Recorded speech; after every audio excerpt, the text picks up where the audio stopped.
अस्सलाम वालेकुम दोस्तों, उम्मीद करता हूँ कि आप सब खैरियत से होंगे। दोस्तों, आज आपके लिए बहुत सैड न्यूज़ लेके आया हूँ। जैसे कि आपको बताता चलूँ कि सरेआम टीम के एंकर इकरार हसन के साथ एजेंसी वालों ने बहुत ही जुल्म सितम किया और उनकी आल टीम के साथ ऐसा ऐसा जुल्म किया कि आदमी सोच ही नहीं सकता कि एक इंसान दूसरे इंसान के साथ ऐसा भी कुछ कर सकता है। और साथ दोस्तों, आपको ये बताता चलूँ कि इतना सब होने के बाद सरेआम टीम और इकरार हसन को इतनी ज़ख्मी हालत में हॉस्पिटल लाया गया।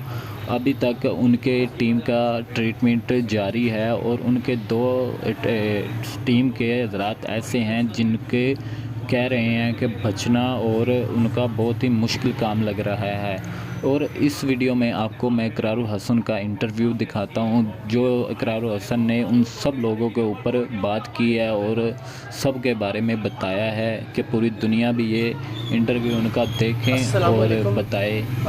गुज़श्ता रोज़ कराची में इंटेलिजेंस ब्यूरो के अहलकारों की तरफ से, इंटेलिजेंस ब्यूरो के डायरेक्टर की तरफ से, तारिक शाह की तरफ से टीम सरेआम पर, मुझ पर जो तशद्दुद हुआ, और कोई भी लफ्ज़ जो है उस तशद्दुद की अक्कासी नहीं कर सकता। मैं कहूँ कि जी बेहमाना तशद्दुद था, खूरेज़ तशद्दुद था, ज़बरदस्त तशद्दुद था।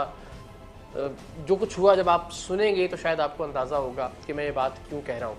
तो मैं चाहता हूँ कि ज़रा उसकी तफसीर और पूरी टाइमलाइन आपसे शेयर करूँ कि क्या हुआ, क्यों हुआ, कैसे हुआ और इस वक्त क्या सूरत हाल है। इंटेलिजेंस ब्यूरो के जो अफसरान और अहलकार हैं, उनके पास एक इख्तियार है कि नादरा की जानिब से किसी भी पासपोर्ट या आइडेंटिटी कार्ड की अगर कोई तनाज़े का मामला हो तो उसकी वेरिफिकेशन इंटेलिजेंस ब्यूरो को करना होती है। तो ऐसे ही एक इंस्पेक्टर ने, जिसका नाम काशिफ था मुबैना तौर पर, बाद में अभी इसकी कंफर्मेशन नहीं हुई, लेकिन वो काशिफ अपना नाम बताता था, उसने एक फैमिली को अप्रोच किया कि जी आपके पासपोर्ट्स की और आईडी कार्ड्स की इंक्वायरी हमारे पास आई है और आप इतने पैसे देंगे तो हम इंक्वायरी रिपोर्ट नादरा को भेजेंगे, वरना नहीं। उस ख़ानदान ने टीम सरेआम से रब्ता किया और हमने अल्टीमेटली उस शख्स की रिश्वतखोरी के वीडियो सबूत रिकॉर्ड करना शुरू किए। उससे पहले 20,000 रुपये दिए गए, फिर 24,000 रुपये दिए गए, फिर 12,000 रुपये दिए गए। तो ये ज़रा एक आध वीडियो उसकी देखिए, पैसे लेने की, इंटेलिजेंस ब्यूरो के इंस्पेक्टर काशिफ की रिश्वतखोरी की। इधर से आपके रिपोर्ट जो है ना क्लियर होने के बाद 2.5 से 3 महीने इनको लगेगा।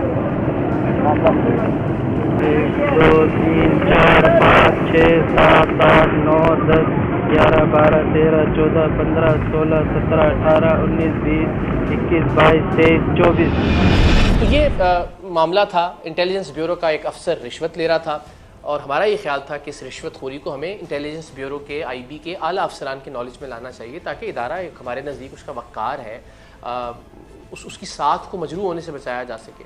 तो जो आखिरी किस्त थी रिश्वत की 12,000 रुपये, वो जब ये शख्स ले रहा था और वो ले भी इंटेलिजेंस ब्यूरो के दरवाजे के बाहर खड़ा होकर पैसे वसूल कर रहा था, तो हमने ऐन उस वक्त जब वो पैसे ले रहा था हमने उसको धर लिया जाके और हम उसको लेके इंटेलिजेंस ब्यूरो के अंदर चले गए। हमने कहा कि आपके अफसर कौन कौन इस वक्त मौजूद हैं। हमें अब बाद में कहा गया कि जी देखें जी आप बग़ैर इजाज़त अंदर आ गए और ये सिक्योरिटी लैब्स था। और तो वाकई ये सिक्योरिटी लैब्स था कि वहाँ पे कोई सिक्योरिटी अहलकार था ही नहीं कि जिससे हम इजाज़त लेते अंदर जाने के लिए।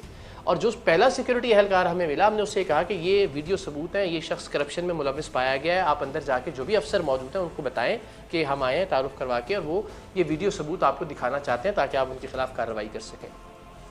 इतने में, और मैं जो लफ्ज़ भी और जो जुमला भी और जो बात भी कह रहा हूँ इस यकीन के साथ कह रहा हूँ और आप भी समझ सकते होंगे कि अगर मैं एक बात भी झूठ बोलूँगा तो वो उसी वक्त निगेट हो जाएगी इंटेलिजेंस ब्यूरो के अंदर लगे हुए सीसीटीवी कैमरों की फुटेज की मदद से। यानी मैं कहूँ जी मैंने हाथ नहीं उठाया और अगर मैंने हाथ उठाया हुआ तो सीसीटीवी कैमरे में नज़र आ जाएगा। अगर मैं कहूँ कि जी मैं लाउड नहीं हुआ तो अंदाज़ा हो जाएगा सीसीटीवी कैमरों से। या मैं कहूँ जी मारा पहले हम, तो किसी भी चीज़ को जो मैं बात करूँगा वो साबित की जा सकेगी। और अगर मैं कोई झूठ बोलूँ तो मैं चैलेंज करता हूँ कि उसको उन सीसीटीवी कैमरों की मदद से झूठा साबित कर दिया जाए, तो मैं ज़िंदगी भर कभी टेलीविज़न पे नहीं आऊँगा। हमेशा मैं ये बात कहता हूँ कि अगर मैं झूठा हूँ तो मुझे हक़ नहीं है कि मैं टेलीविज़न पे या स्क्रीन पे आऊँ और आप लोगों से बात करूँ। जब हम ये बात कर रहे थे उन अहलकारों से कि आप अफसर को बताइए, तो एक साहब अंदर से जिनके हाथ में एक वॉकी टॉकी था, वायरलेस था, वो आए। उनका नाम था रिजवान शाह, जो बाद में मुझे पता चला जो डायरेक्टर GIT हैं कराची के। अजीब सिगरेट पी के काले होंठ और एक टिपिकल एक जो अफसर होता है उसकी लुक।